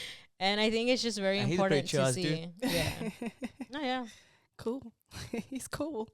I think no, for sure. I think it's just an interesting conversation to like have about like I don't know, like the different experiences. Yeah, like for sure. For sure, yeah.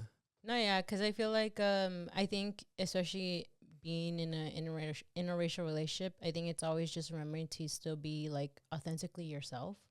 Like don't try to change yourself whether it's in in an interracial relationship, in a same what is it, same racial relationship, but like you shouldn't, regardless of it all, you shouldn't really like change who you are for somebody else. You know, I was just thinking about, I don't think we mentioned this and I thought it was funny.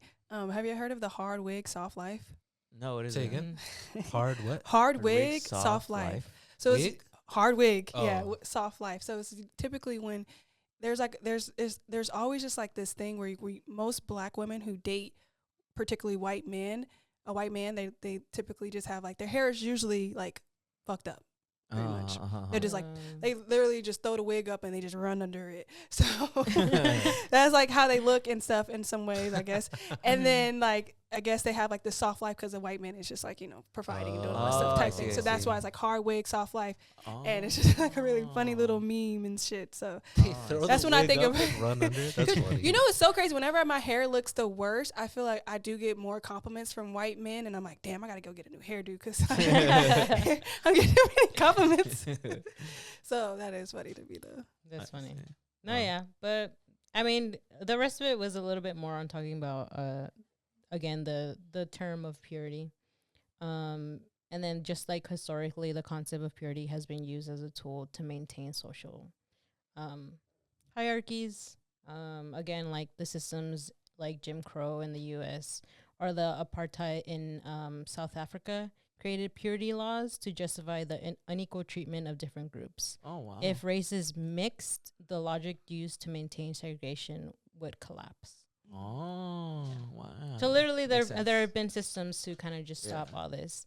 And again, I think this was also important because also the current administration has always been about how like white people are dying, whatever. Like white genocide? Yeah, like there's the white genocide, right? That's what they say. I didn't make that up. I think that's what JD Vance said, or something like that. Elon Musk says it too. Is his real and name I just like that? Is that like he has 2 letters for his first name? I really don't know. No, it stands for something. Oh, okay, because probably like Justin.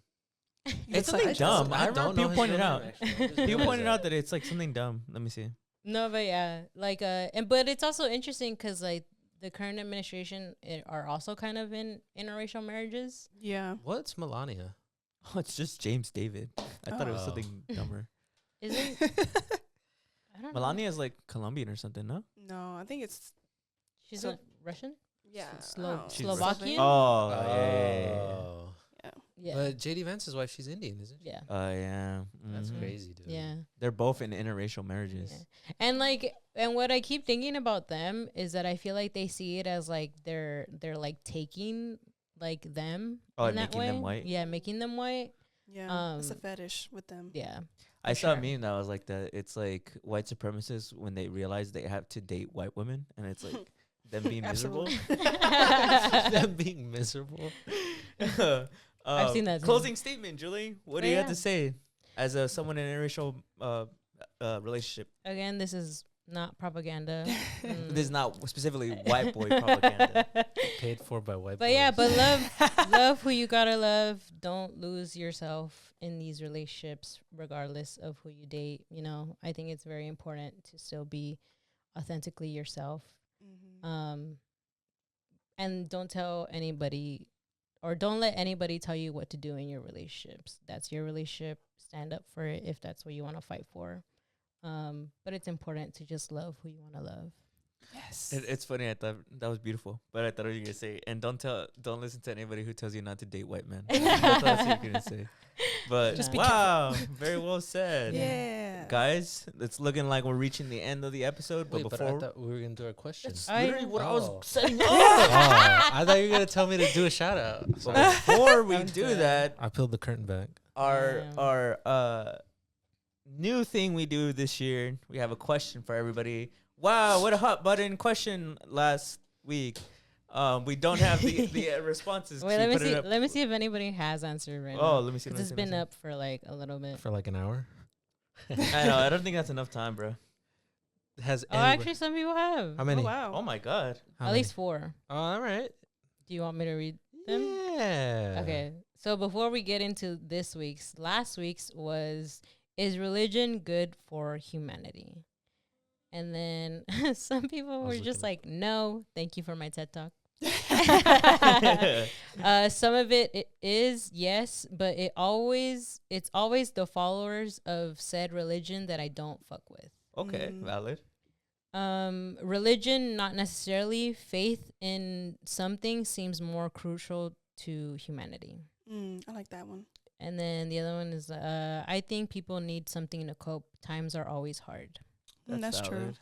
That's kind of valid. Okay. Thank you Wow, for very responding. We have Yeah, very big. good people. Yeah, Yeah. very Yeah. nice Responding. responses. Shout out to you guys for Yeah. responding in the first Hopefully 2 there's hours. some few more. Yeah. So hopefully, for the next one we can say Yeah. more. Yeah. But what's this week's question? But this week's question is it ever justifiable to go through your partner's phone?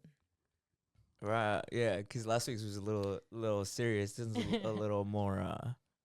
This is about speaking of, Relationships, love. Yeah. Yeah.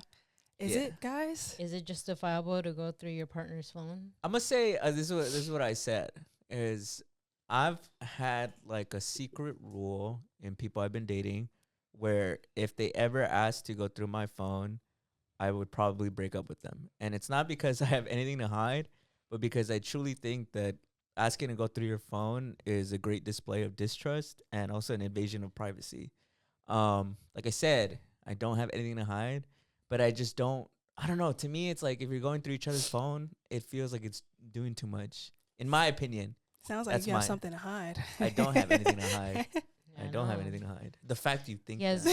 he has porn in there, bro. Yeah. For the amount of pauses Yeah, that he from always all the gets. amount of pauses I have, I be gooning too His much. goon brain? No, I don't. I promise you. It's just a personal, I think, test to me as to if a relationship is failing or not. Yeah. I think once it comes to like looking through each other's shit, it probably means there's something even deeper going on that's like, I don't know. I think setting up for disaster. In my opinion, Yeah. like I also wanted to, disclosure, I've actually never used this rule. I've been lucky enough to where it's always been very trusting in the relationship. So I've never used the rule, but it's just a personal belief I have. What do you guys think? You guys are all being silent. Nobody else is answering. I feel like, okay, I went through one phone in my lifetime, and I know I will never probably do it again. Just because I didn't eat for days. That was a terrible time. But, like, I do agree. I can understand that, like, aspect of, like, it's an evasion of privacy. But at the same time, I feel like I would feel some type of way if someone was so adamant about me not going through their phone. I think that would just, like, automatically I can just, like, make understand me that. feel some type of way. Because I would give you my phone in a heartbeat. Like, you can have my phone number. You can have my password and stuff like that. Yeah, and I have. And there's definitely going to be things in my phone that I probably don't want you to see. It's not like cheating or anything like that. But I like, you know, there might be some weird conversations I'm having with my friends talking shit about you. You pissed me off that day. I'm so sorry. But like, I don't think it's like this. I don't know. Because I think sometimes, because at the end of the day, you really never know people.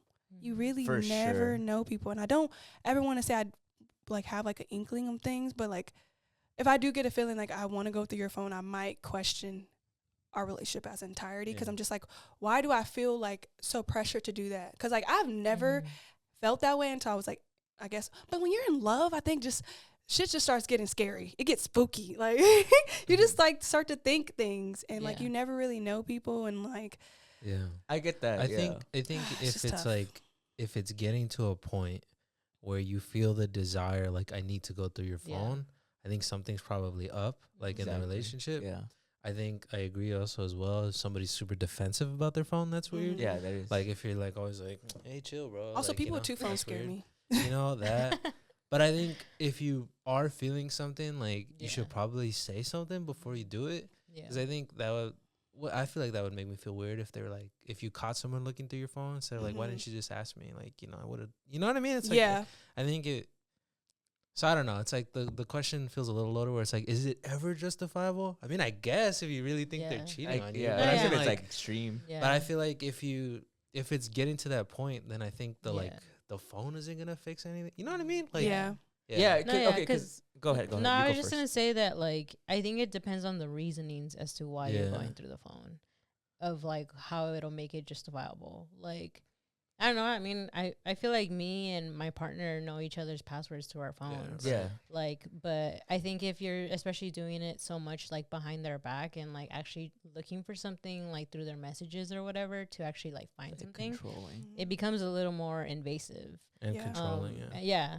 So I think it more just depends on like your reasonings as to why you're looking through them. Yeah. Or what if you're just like randomly get their phone because you're changing the song or Yeah, whatever, that's different. and then like- something pops up and now like you're curious, so like now I need to go through your phone. Like, Yeah. No, Because what I was gonna add on to like my statement a little is that like, because I know that they wouldn't find anything, but I feel like something about like you had to go through my phone to find nothing.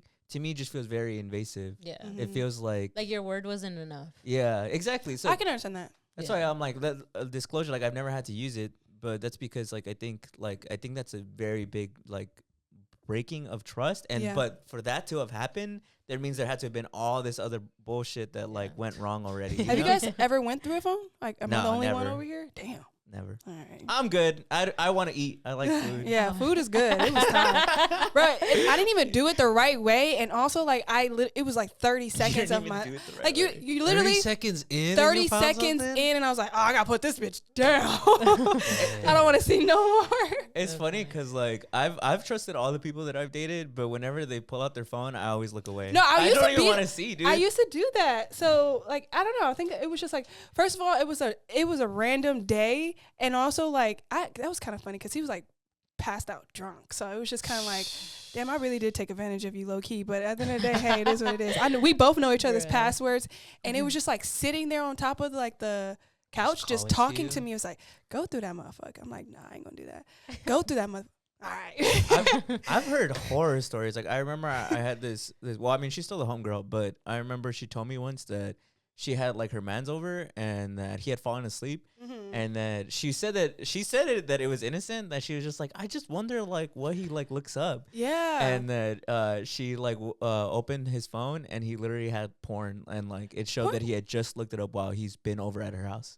That's crazy. We could Yikes, that's dude. weird. Honest. Yeah. How did she know it was right when he could have probably that could have been from last night and he just didn't I close don't know. out. She I remember that's what she told me, and she said that she somehow knew like he had just looked it up or something. Oh, that's weird. Like you with me? Why won't we just? Never mind. Yeah, cause she was. Yeah, no, that's what she said. That's what she said. She said like I'm literally right here. Like we could fix this right now. What are you talking so about? I think it obviously like I don't fully understand that because I'm not a woman, but Yeah. I mean I know that fucking watching that shit while you're in a relationship is wrong. No, listen to them- watching porn in a Listen to relationship them is wrong. talk, and you're like, I think so. I mean my own personal thing. Because aren't you looking at other people naked now? Going don't into know that- these you're people? not- that you know. But like, So that's cheating. well, to you I- guys? If like your partner is watching porn, In my opinion, Mm. yeah. In my opinion, we don't all got to share the same opinion. oh, I know, because I would be like, I don't think that's cheating. Sometimes you're just not. What if they're around you and they're doing? Well, no, we can watch. Oh, sorry, I'm getting too freaky. I'm getting freaked out.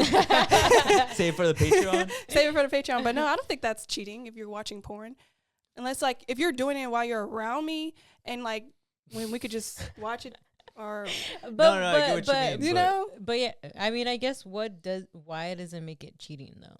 I guess to me, it's like even though they're strangers, you're still deriving pleasure from it, and to me, that's just I don't know. It makes me uncomfortable. From someone But who you would be isn't thinking about your person. like. Wait, what? You wouldn't. Okay, sorry. This might be a Patreon episode. Am I Yeah, 'cause, like, too literally- hot for Yeah, because TV? I'm like thinking like if I know if I'm like watching porn or whatever, I'm not gonna be thinking that the people are. I'm thinking that's us. Like that's how I envision it. I wouldn't be thinking like Interesting. it's like Yeah. I'm getting off of these people. First of all, men in porn don't even be looking hot. They be looking crazy as hell. So it's not really for them. Yeah, I for don't know. sure. Yeah, I don't know. I guess agree to disagree. What do you? What guys about think? you? I want Yeah. to know. You guys are in relationships. Do you guys think it would be cheating if your Yeah, I know, partner right? Yeah, we're both is- single, so I guess yeah. it's different. Personally, I don't think so. I Okay. personally don't watch it, so I really don't know. But I feel like if my partner were to watch it, I guess I'm not that like crazy on it. Yeah. Like I don't. if he wants to watch it, that's on him. But like, What, I it think, depends but on I what think he's it's watching because, too. but I think it's because I don't really watch it, so I'm like, I don't really know what there is. Like, I don't like, I just don't know. I just get don't you. know what it is. You know what's funny? Like, and so that's why to me, I'm kind of like, I guess it's fine if he watches it. I'm like, I guess if he wants to relax, I guess. Like, I guess like what's interesting is you're the first woman that I've met that has that opinion. Because from my experience, the people that I've dated, they've outright have told me that they consider that cheating. So I think that's why it's funny as it sounds, my opinion is from experience. Is I've learned it from my partners. Oh, really? That they consider that cheating. I wouldn't think that's cheating at all. Yeah. Sometimes you gotta do what you gotta do. Maybe watch our video. That'll be fun. I wouldn't be mad. I wouldn't be offended or like feel some type of way, honestly, at all. yeah.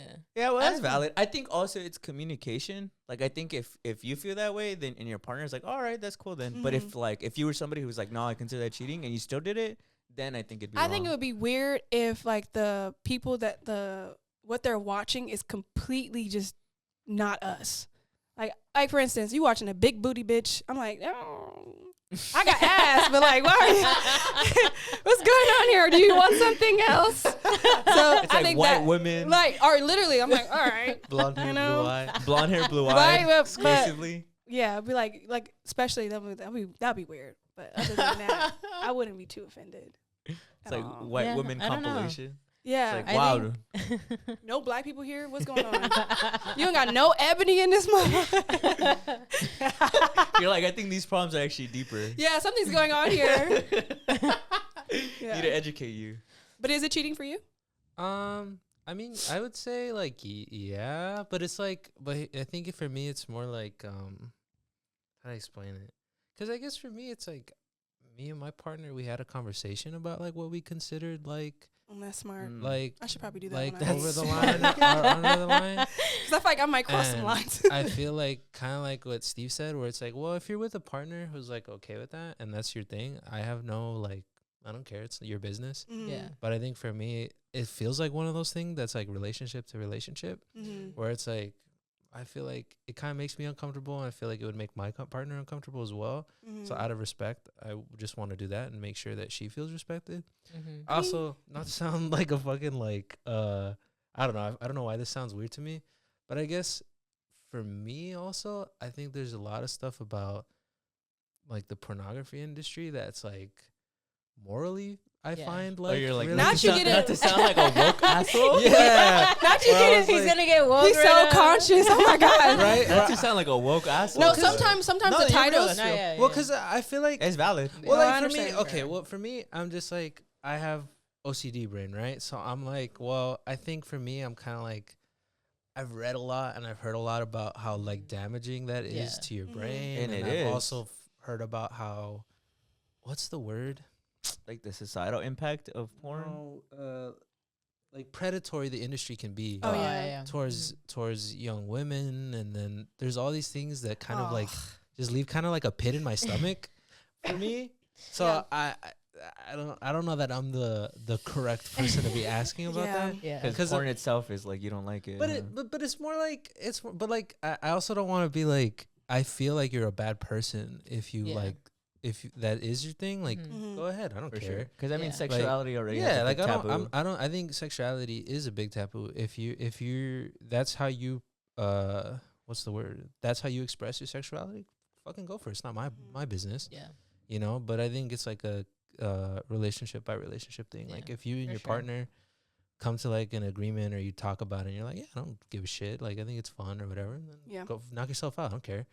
Knock yourself out. Yeah, I don't When care. referring to like watching porn is crazy. Yeah. Like I don't No, know. I agree. I think it has to be just a conversation, honestly. Yeah, Yeah, for sure. 'Cause 100%. I think that's one of those things where when we talk about relationship stuff, it's hard because it's like I don't want to make a blanket statement and be like you're a bad person if you do that because I don't think you are. Do what you want to do, you know. real. But I think like in your relationship, then it's up to you to decide, you know. But I also think that's something you should bring up to your partner. Yeah, for sure. Like I feel like it's one of those things where it's like, well, it's common enough that you should bring it up. Yeah. You shouldn't like. I don't know, fucking 3 years in, suddenly Yeah. be like, you know, what the fuck, dude? Like, Yeah. you know, it's Mhm. like, Definitely gonna have to when I date again. I have to have those conversations. 'Cause right? I'm I don't like, know. We need to set some lines because actually I think I might be in the wrong. Let's be clear. What's because if I feel like my partner was like, oh, I don't really. No, I actually probably would have an issue with that. Like, oh, If they watch porn. no, Oh. no. If they're like, oh, I don't want you watching porn. Oh, okay. Oh. Because, yeah, I think, yeah, if that's, then whatever. yeah, you you're know? not my person. I don't think. Yeah. I'm not gonna lie. Mhm. Because I think, what else was I going to say? No, I think also, like, the whole thing about, I just think the industry kind of scares me as well. Yeah, it is a weird thing, especially It some of is. the subtitles. I'm like, this is spooky. Well, like Scared. I remember we had a conversation about It's this illegal? years ago, Mhm. and I remember it was because there had been this like article that we were talking about how like porn really pushed for like rape culture in Yeah. society, Mhm. and so I think that's like the biggest thing I think about too when it comes to like porn as like a deeper thing than just like pleasure. Yeah. Yeah. Or, like, fetishization of races. Oh yeah. Oh, that's That's some weird shit. crazy. Yeah. I also saw this video about how, like, it'll make you, like, I don't know, is this propaganda? It's like it'll make you constantly want something more extreme, so generally speaking it can lead you into, like, Darker stuff. extremes, you know? Yeah. But like I said, I think that's already in you though. yeah, for Yeah. sure. Yeah. Probably. I don't know. Probably shaped by your experiences for sure. For sure. Yeah. Like if you grew up in a home that was like very problematic is what I'll say. Yeah. The easiest Yeah. thing I'll say. Yeah, I don't know. I think when Yeah. it comes to relationship stuff, it's hard for me to make blanket statements because I Yeah. feel like I would always want to be like, well, let me hear your perspective. Yeah. And, like, Yeah. you know. I mean, they do say that, like, when people even give, like, relationship advice, that you should take it with, like, a grain of salt. because it's, like, all relationships are really different. Yeah, it's not Yeah. one size fits all. Yeah. Yeah. But- what works for you might not work for someone else, and that's okay. But I think that's the part that's, like, important. And I guess going back to, like, the Yeah, the actual question, question right? of, like, I think that's also important of, like even with your phones, like, even talking about it and being like, how do you feel about, like, sharing passwords, or, like, what would you think of, like, if I were to go through your phone or whatever. Like, I think Yeah. it's just all part of relation. I think for sure that's one big thing just through all part of relationship is the communication, for sure. Yeah. And, like, being, like, consistent, all those things, and considerate, because, like, you know, like, again, like, we asked the question, like, how would you feel if it was the other way around, right? Yeah. Where it was like them looking through your phone, like, how would you feel, or Oh. like, and all those things. It's always just being considerate and communicating I that. actually never thought about that. Yeah. Like, wait I don't think anybody's ever went through my phone, but if they did, I feel sorry if they went through the the group chat. amount of porn that is on. The amount of oh yeah, I be on private tab though. No, my but, group chat would be terrible. but yeah, guys, let us know in the comments what you think about going through your partner's phones. Shout out to everybody who answered last week's question. Yeah. But we're gonna go ahead and Oh, shit. wrap up this episode. But before we do, we got to do what we always do and give a quick shout out to the people who hold us up. Brandon, go ahead. Shout out to Yuel, Ila Quintero, Steven Carvajal, and Diana Laura. We really Period. appreciate your guys' patronage. Thank Stay tuned. you. We got something coming up for you guys. Yeah. If anybody out there wants to join the Patreon, our link is always in the description. Thank you so much for watching this episode. We really hope you enjoyed it, and we'll see you guys next week. Bye. See ya. Bye.